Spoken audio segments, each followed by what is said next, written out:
Welcome to all. In this video we will see about mechanism of translation.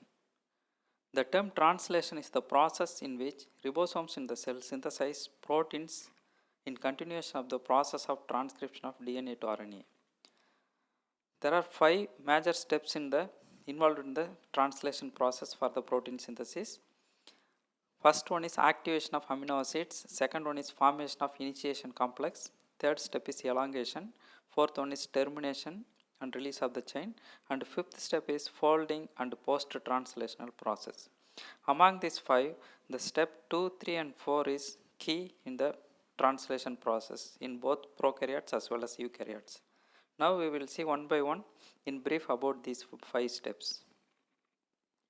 First one is activation of amino acids.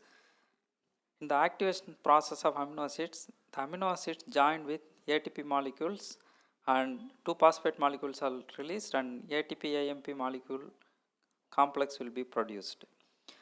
In the second step, the enzyme aminoacyl transferase involved in the transfer of aminoacyl group to the tRNA molecules. So the amino acid carrying AMP will interact with tRNA that results in AMP molecules released and amino acid tRNA complex will be formed. This will complex together with the 3' end of the nucleotide of the tRNA molecule and amino acid is linked together. The diester bond will form there.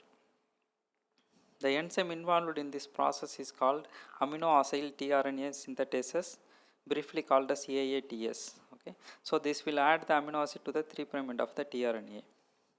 And altogether this process is called charging of tRNA. So that charging of tRNA means addition of amino acid to the specific tRNA. A formyl methionine is the first amino acid in case of prokaryotic system. In general, the methionine is existing in both prokaryote and eukaryote system, whereas in prokaryote just before the translation, the methionine is reacted with formic acid and formyl methionine group will be formed. And nearly 20 numbers of AATS is present and one AATS is specific for one amino acid. So each tRNA carrying a specific amino acid is activated by specific AATS assigned for the specific amino acid. And the process involves ATP mediated reaction and energy is required for this process.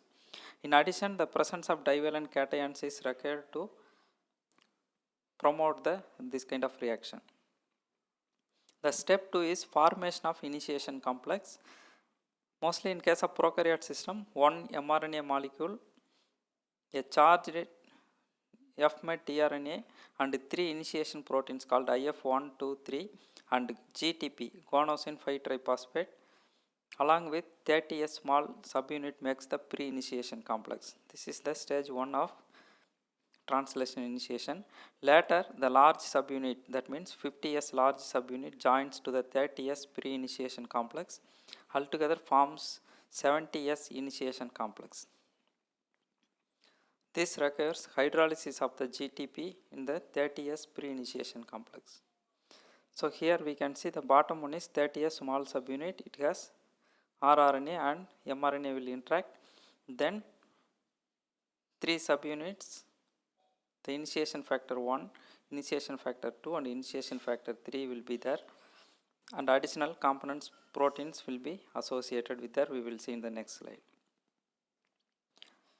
There are 2 tRNA binding sites which overlap in the 30S and 50S subunits are called aminoacyl A site and peptide B site. So this one is aminoacyl A site and second one is peptide B site. A and B sites interact with smaller and large subunit proteins and 23S rRNA. In the 70S ribosome complex, the F-met tRNA previously bound to the small unit 30S pre-initiation complex occupies the P site of the 50S subunit. So here A subunit initially attached with 30S unit now occupy the place in 50S large subunit. Then the tRNA F-met attached to the P site with anticodon and it can pair with the initiator codon in the mRNA. Thus, the reading frame is unambiguously defined upon the completion of the 70S initiation complex. The ribosome uses multiple mechanisms to select against incorrect amino acyl tRNAs. Most commonly, three mechanisms are followed. The first one is additional hydrogen bonds are formed between two adenine residues of the 16S rRNA and the minor groove of the anticodon codon pair only when they are correctly base paired. Correct bearing procedures, GTP hydrolysis and elongation factor TU release are associated. Only correctly base paired amino acyl tRNAs remain associated with the ribosome as they rotate into the correct position for the peptide bond formation. Next step is elongation. A site is available to any tRNA molecules whose anticodon can pair with the codon adjacent to the initiation codon. The entry of tRNA to the A site requires a helper protein called elongation factor EFTU. Additional elongation factors will play a role in later. They are elongation factor T and elongation factor TG. After occupation of the A site, a peptide bond between FMET and the adjacent amino acid can be formed. In eukaryotes, the starting amino acid is methionine and not formyl methionine, and protein synthesis proceeds in the correct direction. The relative orientation of the two amino acids in the A and P sites determines the linkage that is made. The peptide bond is formed by an enzyme complex called peptidyl transferase. Once the peptide bond is formed with the succeeding amino acids, the FMET is cleaved from the tRNA FMET in the P site. After the peptide bond forms, an uncharged tRNA occupies P site and the dipeptidyl tRNA is in the A site. At this point, three movements occur. First one is the deacylated tRNA FMET leaves the P site. The peptidyl tRNA moves from the A site to the P site. The mRNA moves a distance of 3 bases in order to position the next codon at the A site. The translation step requires the presence of elongation factor G and hydrolysis of GTP altogether.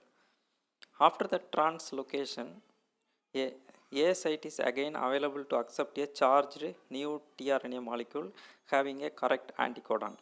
If a tRNA methionine molecules were to enter the A site in case of prokaryote, protein synthesis would stop because a peptide bond cannot form with the blocked NH2 group of the FMET. This mid-adventure is prevented since elongation factor TU cannot bind to the tRNA FMET. Next step in translation is termination and release of the polypeptide chains. The termination codon in mRNA is UAG, UGA and UAA, and the polypeptide release factors RF1, 2, 3 and ATP are involved in the termination and release of the polypeptide chains. When a chain termination codon is reached, there is no amino acyl tRNA that can fill the A site in the chain. RF1, RF2, that means release factors 1 and 2 recognize the stop codons UAG, UAA and UGA or UAA respectively is called as class 1 release factors RF. RF3, another release factor, may be involved in releasing the ribosomal subunit is called as class 2 release factors. The release factor binds to stop codon. Class 1 release factor recognizes the stop codon and stimulates the polypeptide release through GGQ amino acid motif that is localized to the peptidyl transferase center. The class 2 release factor binds only after polypeptide release and drives the dissociation of the class 1 release factor. The release factor complex interact with GTP, binds to a termination codon and alters the specificity of peptidyl transferase. In the presence of release factor, peptidyl transferase catalyzes the reaction of the bound peptide moiety with water rather than with the free amino acyl tRNA. Thus, the peptide chain interact with the tRNA in the P site is released from the ribosome. another protein called ribosome recycling factor and elongation factor G combine together to stimulate the release of the tRNA and mRNA from the ribosomes. Then finally the 70S ribosome disassociates into 30S and 50S subunits, and the system is ready to start synthesis for another peptide chain production. The last process is folding and post-translational processing. Specific enzymes, cofactors and other components are involved in the post-translational process. The post-translational process are much complex in eukaryotes than prokaryotes. The key processes are: first one is removal of initiating residues and signal sequences.